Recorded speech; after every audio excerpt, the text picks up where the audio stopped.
وانیا جان گھروں میں ماسی کی خدمات انجام دیتی تھی۔ وہ پڑھی لکھی نہ تھی، لیکن پڑھے لکھے گھر میں کام کرنے سے اسے گھریلو ادب و آداب سے واقفیت ہو گئی۔ وہ صرف ایسے کر چنتی تھی جہاں اس کے خیال میں حلال رزق کمایا جاتا تھا، ضرورت مند ہونے کے باوجود گھر کے مالکان سے زکوٰۃ کی رقم لینے سے انکار کر دیتی تھی۔ اسی لیے لوگ اس کی زکوٰۃ سے مدد کرتے لیکن ظاہر نہ کرتے تھے۔ وہ جس گھر میں بھی کام کرتی، غیر ضروری طور پر پانی بہانا یا غیر ضرورت بلب یا پنکھے چلانا اسے پسند نہ تھا۔ وہ کسی گھر میں نماز کے لیے وضو کرتی تو لوٹے یا بڑے مگ میں پانی بھر کر استعمال کرتی۔ ٹوپی کھول کر نل سے وضو کرنا اسے پسند نہ تھا۔ اس کی یہ عادت کئی گھروں میں تکلید کا باعث بنی۔ گھر کے بڑوں نے نہ صرف یہ عادت اپنائی، اپنے چھوٹوں کو بھی اس طرف توجہ دلائی۔ عیدین میں عیدی کے لیے ہاتھ پھیلانا اسے اچھا نہیں لگتا تھا۔ دوسرے گھروں میں ماسیاں عیدی اور نئے جوڑے کپڑے کی فرمائشیں کرتی، لیکن وانیہ سلام اور مبارکباد تک خود کو محدود کرتی۔ گھر کی مالکن خود کچھ دے دیتی تو وہ شکریہ کہہ کے لے لیتی۔ اسی لیے وہ جہاں جہاں کام کرتی اسے خاندان کے ممبر کی طرح سمجھا گیا، غیر نہیں۔ کبھی کسی گھر کے تمام لوگوں کو کسی تقریب میں شرکت کرنی ہوتی تو وہ وانیہ کو گھر کی چوکیداری کرنے کی ذمہ داری دے کر چلے جاتے۔ ایسا اکثر ہوا کہ گھر کے سب افراد پکنک منانے کسی فارم ہاؤس گئے اور رات وہاں گزاری۔ وانیہ ان کے گھر میں نیکبانی کے لیے موجود رہی۔ اس کے 3 بچے تھے، 2 لڑکیاں اور 1 لڑکا۔ بڑی بیٹی 12 سال کی تھی۔ وہ گھر میں اپنی چھوٹی بہن بھائی کو سنبھالتی۔ ان کے لیے دوپہر اور رات کا کھانا بنانا بھی اس کے ذمہ تھا۔ وانیہ نازیہ کو کسی گھر میں ماسی کی ذمہ داری سنبھالنے کے لیے تربیت کر رہی تھی۔ اسے کسی ایسے گھر کی تلاش تھی جو بھروسے کے لائق ہو۔ وانیہ کا شوہر اپنے دونوں پاؤں سے محتاج تھا۔ ایک کنسٹرکشن کمپنی میں ملازمت کے دوران اوپر کی منزل سے بھاری سلیب گرنے سے اس کے دونوں پاؤں اتنے مجروح ہوئے کہ وہ معذور ہو گیا۔ اس کی ملازمت ختم ہو گئی۔ اس کے شوہر کے دوست اچھے چال چلن کے نہ تھے۔ پان سگریٹ کے عادی، سینما کی شوقین، اداکاراؤں، ماڈل گرل اور ہیروئن کی گھریلو زندگی کی سنی سنائی کہانیوں میں خود بھی اپنی طرف سے اضافہ کر کے مزے لے لے کر سناتے اور خوابوں کی دنیا میں رہتے۔ ان کی جیبوں اور والیٹ میں کسی نہ کسی ملکی یا غیر ملکی ہیروئن یا ماڈل کی تصویر ہوتی۔ ایک دوست کے پاس سمارٹ فون بھی تھا۔ وہ اپنے دوستوں کو بیہودہ تصویریں دکھا کر ورغلایا کرتا تھا۔ جن دوستوں کے گھروں میں ٹی وی تھا وہ اس پر دیکھی خبریں سب کو سناتے۔ کہنے کو وہ برائی کا تذکرہ کر کے مذمت کیا کرتے، لیکن ان کے انداز بیان سے ان کے دل کی حسرتیں بھی واضح ہو جاتی تھیں۔ وانیہ ایک امیر گھر میں ماسی کا کام کرتی تھی۔ یہاں رہنے والے بوڑھے ماں باپ کو امریکہ میں مقیم بیٹوں نے بلا لیا۔ وہ مکان فروخت کر کے منتقل ہو گئے۔ وانیہ کو ان کے جانے کا بڑا رائج تھا۔ اس خاندان سے اس کی اچھی مالی مدد ہو جاتی تھی۔ اس نے اماں نواب سے اس کا ذکر کیا تو انہوں نے اپنی ایک جاننے والی خاتون فائزہ سے بات کی۔ فائزہ کی ایک کزن ثانیہ اچھی ملازمہ کی تلاش میں تھی۔ وانیہ اس کے گھر میں ماسی بننے کے لیے تیار ہو گئی۔ ثانیہ 2 منزلہ گھر میں رہتی تھی۔ گراؤنڈ فلور پر اکبر اور پہلی منزل پر چھوٹا دیور رہتے تھے۔ گراؤنڈ فلور کی ایک الگ ماسی تھی۔ چھت کے اوپر ایک کمرہ بنا ہوا تھا۔ اس میں گھر کا سب سے بڑا بیٹا علی رہتا تھا۔ علی 15-16 برس سے ذہنی عدم توازن کا شکار تھا۔ وہ کبھی کبھی ہفتوں نارمل انسان کی طرح نظر آتا، لیکن پھر جب بگڑتا تو سنبھالے نہیں سنبھلتا۔ اس کے دونوں چھوٹے بھائی اسے قابو کرنے کے لیے چھڑی سے پٹائی کر دیتے۔ وہ مار سے ڈرتا تھا، فوراً معافی مانگ لیتا۔ 2 بار اسے ہسپتال میں بھی داخل کرانا پڑا۔ نفسیاتی ہسپتال مضبوط گرل کے پیچھے سخت گیر نگراں عملے سے وہ پناہ مانگتا۔ اس کا 2 بار الیکٹرک شاک سے علاج بھی کیا گیا۔ ہسپتال کا عملہ قابو کر کے انجیکشن لگا دیتا اور علی کی ساری اکڑ دور ہو جاتی۔ اس کو دوا پابندی سے کھانی ہوتی تھی، لیکن وہ اکثر لاپرواہی کرتا، دوا چھوڑ دیتا یا کم مقدار میں کھاتا۔ ایسے ذہنی مریض جھوٹ بھی بہت بولتے ہیں، اس کے غیر ذمہ دارانہ رویے سے اس کی بیماری میں شدت پیدا ہو جاتی تھی۔ وانیہ کو ثانیہ کا کمرہ، باورچی خانہ، ساس کا کمرہ اور 2 باتھ روم صاف کرنے ہوتے تھے۔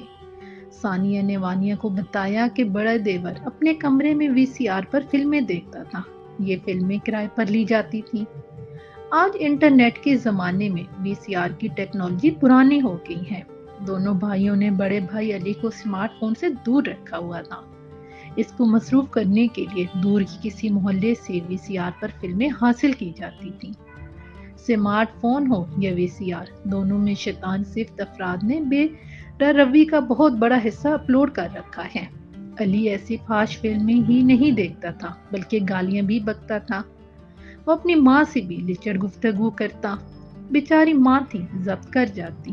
وہ اکثر اپنی جان لینے، خودکشی کرنے اور گھر کو آگ لگا کر سب کچھ تباہ کرنے کا ڈراوا دیتا۔ سب لوگ اس بات سے خوف زدہ رہتے تھے۔ ثانیہ نے ماسی وانیہ کو خبردار کر دیا کہ ماں کتنا ہی زور دے کر علی کے کمرے میں نہ جانا۔ وانیہ فرسٹ فلور کے کمرے ہی صاف کرتی، سیکنڈ فلور جانے کا کبھی خیال نہ آیا۔ اس گھر میں بڑی بیک کا راج تھا۔ وہ وانیہ پر سختی کرتی تھی، کام پورا لیتی تھی۔ وانیہ ثانیہ کے اچھے سلوک کی وجہ سے اس گھر میں کام کرتی رہی۔ 2-3 ہفتوں سے اس نے محسوس کیا کہ بڑی بی کا رویہ کچھ بدل رہا ہے۔ وہ اکثر بچا ہوا سالن اس کو دے دیتی اور اس سے میٹھی میٹھی باتیں کرنے لگی تھی۔ وانیہ کو اس گھر میں کام کرنا اسی لیے بھی اچھا لگتا تھا کہ یہ بس اسٹاپ سے بہت نزدیک تھا، آنے جانے میں بہت آسانی تھی۔ یہاں سے ایک ہی بس اس کے گھر کی طرف بھی جاتی تھی۔ اس کی بڑی بیٹی نے گھر سنبھالا ہوا تھا، اسی لیے وہ بڑی بے فکری سے گھروں کے کام کرتی رہتی۔ اس کا شوہر اپنے سامان کا تھیلا اٹھا کر بے گھر سے تھوڑی دور نالے پر بنے پل کے نزدیک چٹائی بچھا کر بچوں کی چیزیں بیچا کرتا تھا۔ روز 70-80 روپے کی آمدنی ہو جاتی تھی۔ وہ اسے سگریٹ پی کر ٹھکانے لگا دیتا۔ گھر چلانے میں اس کا کوئی قابل ذکر حصہ نہ تھا۔ معذور دے کر کبھی کبھی کوئی 20-30 روپے کی بھیک بھی دے دیتا تھا۔ خیرات بچوں کی چیزیں بیچنے سے زیادہ بن جاتی تھی۔ وانیہ اپنے حالات میں اتنی گھری ہوئی تھی کہ اسے کبھی لگی بندی زندگی سے باہر نکلنے کا خیال ہی نہیں آیا۔ ادھر ثانیہ کی ساس کا رویہ تبدیل ہوتا رہا۔ آخر وہ دن بھی آ گیا کہ وانیہ کو اس گھر کی ملازمت چھوڑنی پڑی۔ وہ یہاں سے بھاگ کر اماں نواب کے مکان پر پہنچی، کھولی سانسوں، غم اور رنگ کا طوفان اٹھائے، گلوکوز پی کر دل گھبرانے کا بہانہ بنا کر چلی گئی۔ اس واقعے کے 1 مہینے بعد اماں نواب کو فائزہ نے فون پر بتایا کہ وانیہ نے ثانیہ کے گھر کا کام چھوڑ دیا۔ فائزہ نے اماں نواب سے شکایت کی۔ وانیہ نے کام چھوڑنے کی کوئی وجہ نہیں بتائی، 25 دن کی تنخواہ بھی نہیں دی۔ آج وانیہ جب اماں نواب کے گھر کام کرنے آئی تو انہوں نے اس سے پوچھا، وانیہ کیا ہوا؟ ثانیہ بی بی کے گھر کام کیوں چھوڑا؟ ابھی تھوڑی دیر پہلے فائزہ نے مجھے دوسری بار فون کیا ہے، پتہ ہے اس نے کیا بتایا؟ کیا بتایا اماں؟ تم نے بڑی بی کے کمرے سے سونے کا ہار اور سونے کی بھاری انگوٹھی چرائی ہے، اسی لیے کام کرنے نہیں آ رہی ہے، بھاگ گئی ہے۔ یہ سن کر وانیہ کے چہرے کا رنگ اڑ گیا۔ یہ بڑی بی نے کہا ہوگا، یہ بڑھیا 1 نمبر کی جھوٹی ہے، ظالم، بےہودہ عورت۔ اس کی بات پوری نہیں ہوئی، گھر کی ڈور بیل بجی۔ وانیہ دیکھ کون آیا ہے، دروازہ کھولو، اماں نے کہا۔ وانیہ نے دروازہ کھولا اور فائزہ عبایا پہنے اندر آ گئی۔ وانیہ نے اس کے آتے ہی اماں نواب سے کہا، اماں میں کچھ کام کر کے آتی ہوں، تب تک آپ فائزہ بی سے بات کر لیں۔ اماں نواب کے کچھ کہنے سے پہلے فائزہ نے وانیہ کا ہاتھ پکڑ کر روک لیا اور کہنے لگی، ٹھہرو، مجھے تم سے کام ہے، بات کرنی ہے۔ وانیہ نے ہاتھ چھڑانے کی ناکام کوشش کی، لیکن پھر اماں کی آواز بھی آئی، رک جاؤ وانیہ، فائزہ اور ثانیہ دونوں تمہارے لیے پریشان ہیں، تم بات کر کے جاؤ۔ فائزہ کی وانیہ کے ہاتھ سے گرفت بہت سخت تھی، وہ بڑی بے دلی سے ٹھہرنے پر آمادہ ہو گئی۔ اماں اور فائزہ برآمدے کی کرسیوں پر بیٹھ گئے۔ وانیہ ذرا ہٹ کر تخت نما لمبی چوکی پر بچوں کی کتابیں ہٹا کر بیٹھ گئی۔ فائزہ نے وانیہ سے مخاطب ہو کر محبت اور نرمی سے بات شروع کی۔ سنو وانیہ، اب میں کیا سن رہی ہوں؟ تم ثانیہ بی بی کے گھر سے سونے کہاں اور انگوٹھی چرا کر بھاگ گئی ہو۔ پولیس کے ڈر اور گرفتاری سے بچنے کے لیے ان کے گھر کا کام چھوڑ دیا۔ وانیہ کے چہرے پر ہوائیاں اڑنے لگی۔ اس کی زبان سے کچھ نہیں نکلا، وہ بس نفی میں گردن ہلاتی رہی۔ اس کی آنکھوں سے آنسو بہہ نکلے۔ تب فائزہ نے پھر پوچھا، وانیہ بتاؤ، کیا یہ سچ ہے؟ تم نے ان کے سونے کہاں اور انگوٹھی چوری کر کے چھپا لی ہے؟ بتاؤ، سچ سچ بتاؤ۔ بی بی فائزہ، اما نواب، آپ خود بتا دیں، کیا میں چوری کر سکتی ہوں؟ کیا میں نے پہلے بھی کبھی کسی کے گھر میں چوری کی ہے؟ نہیں وانیہ، لیکن سونے کا ہار اور انگوٹھی کچھ نہیں تو 70-80 ہزار کے تو ہوں گے۔ ہزاروں کا مال کسی کی نیت خراب ہوتے کتنی دیر لگتی ہے؟ تم تو غریب ہو، ضرورت مند بھی۔ اما نواب، وانیہ ایسا کام کبھی نہیں کرے گی۔ وانیہ کی ہچکیاں بند گئیں۔ روتے روتے اس نے کہا، اماں میں لعنت بھیجتی ہوں ایسے کام پر، چوری پر۔ اللہ کرے چوری کرنے والوں کو جہنم کی سزا ہو جس میں وہ ہمیشہ پڑا رہے۔ رکو وانیہ، اب سچ سچ بتاؤ، کھل کر بتاؤ کہ تم کام پر کیوں نہیں جا رہی؟ پیسے کی ضرورت سب کو ہے، تم کو اور بھی زیادہ ضرورت ہوگی۔ تم نے 25 دنوں کی تنخواہ بھی چھوڑ دی۔ کیا تمہیں اپنی محنت کے پیسے نہیں چاہیے؟ وانیہ مسلسل روئے جا رہی تھی۔ اس سے جواب نہیں بن پا رہا تھا۔ آخر اس کی زبان سے نکلا، اماں میں بے قصور ہوں، میں نے کوئی چوری نہیں کی۔ وانیہ، تم ٹھیک کہہ رہی ہوگی، لیکن میں سچ سننا چاہتی ہوں۔ فائزہ نے اس پر سے نظریں ہٹائے بغیر کہا۔ اما نواب نے اپنی کرسی چھوڑ دی، فائزہ کی طرف دیکھ کر اپنے ہونٹوں پر انگلی رکھ کر خاموش رہنے کا اشارہ کیا اور وانیہ کے پاس جا کر تخت پر اس کے ساتھ جا بیٹھی۔ روتی ہوئی عورت کو سینے سے لگایا، پیٹ سہلائی۔ اتنی محبت پا کر وانیہ پھوٹ پھوٹ کر رو پڑی۔ اما نواب، مجھے بچا لیجئے، میں چور نہیں ہوں، میں نے کچھ بھی نہیں کیا۔ میں نے ثانیہ بی بی کے گھر سے ایک ٹنکا بھی چوری نہیں کیا۔ اماں، مجھے بچا لیجئے۔ 5-7 منٹ گزر گئے۔ وانیہ اما نواب کی سینے سے لگی زور زور سے روتی رہی۔ اس کی سانسیں دھونکنے کی طرح چلتی رہی۔ اما نواب کا شفقت بھرا ہاتھ اس کی پیٹھ سلاتا رہا۔ فائزہ اس صورتحال میں چپ ہو کر بیٹھ گئی تھی۔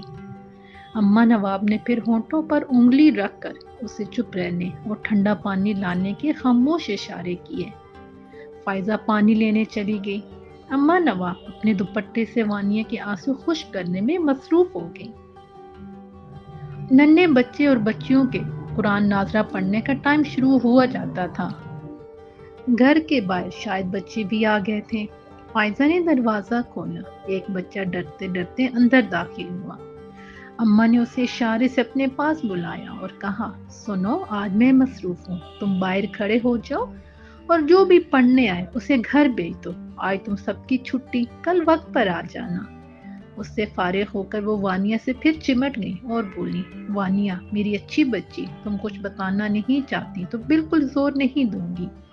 میں فائزہ کو بیچ کر ثانیہ سے تمہاری 25 دن کی تنخواہ منگوا لوں گی۔ تمہیں وہاں جانا نہیں پڑے گا، جانے کی کوئی ضرورت بھی نہیں۔ تم بالکل پریشان نہیں ہونا، مجھے یقین ہے تم نے چوری نہیں کی ہوگی، بلکہ میرا خیال ہے تم نے زیور دیکھے بھی نہیں ہوں گے۔ فائزہ، پانی مجھے دے دو، میں وانیہ کو پلا دوں گی۔ میری بچی رو رو کر ہلکان ہو گئی ہے۔ 5 منٹ اور گزر گئے۔ اما نواب کی صلح جو طبیعت اور مصلحتوں سے واقعہ کو سنبھالنے کے انداز سے کشیدہ فضا معمول پر آنے لگی۔ وانیہ اما نواب کی آغوش سے نکل کر فائزہ کی طرف متوجہ ہو گئی۔ ایسا لگتا تھا کہ اب وہ فائزہ کی ہر بات کا جواب دے دے گی۔ پھر اما نواب نے دیکھا، وانیہ نے اٹھ کر فائزہ کے سامنے دونوں ہاتھ جوڑ لیے۔ فائزہ بیٹی، آپ میری محسن ہیں، آپ نے اس گھر میں کام دلوایا۔ آپ کی بہن ثانیہ بی بی بھی میری محسن ہے، وہ اتنی محبت کرنے والی، اتنی عزت دینے والی بی بی ہیں، ان کے لیے میرے دل سے دعائیں نکلتی ہیں۔ ان کا کوئی بچہ نہیں ہوا، وہ اس بارے میں فکر مند رہتی ہیں۔ مجھے بہت افسوس ہوتا ہے، میں ان کے لیے ہر نماز کے بعد دعا کرتی ہوں۔ اما نواب اور فائزہ دونوں خاموشی سے اس کی طرف متوجہ تھی۔ ایسا لگتا تھا کہ وانیہ کے دل میں جوش مارتا اونچی لہروں والا نشیب کی طرف بہتا دریا بند توڑنے میں کامیاب ہو گیا۔ راستہ پا کر یہ دریا اس کے منہ سے نکل پڑا۔ اس کی خاموش زبان ساری داستان سنانے کے لیے تیار ہو گئی۔